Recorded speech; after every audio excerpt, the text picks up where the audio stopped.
Padayong nagpahimangno ang MDRRMO Balamban sa mga motorista nga moagi sa transcentral highway sa barangay Cansomoroy hangtod na sa barangay Gaas nga magmatngon uli kayan ang pagbiyahe sa maong dalan gumikan sa landslide. Makita sa video nga kuha ni Jose Juarez Canedo kisa taga Balamban ang sitwasyon sa lugar. Dihin midahili ang bahin sa yuta nga gikan sa bukid nga miali sa dalan. Makita usab ang mga tao nga naglakaw sa mga lapok. Samtang pipila ka mga sakyanan ang naglisod usab sa pag-agi.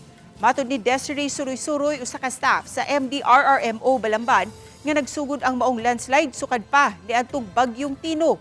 Bisan mubundak ang gamay nga uwan, mudahili ang portion sa yuta. Panahon nga mudahili ang yuta, ipahigayon dayon ang clearing operations ug i-assist ang mga tao ug mga sakyanan nga moagi.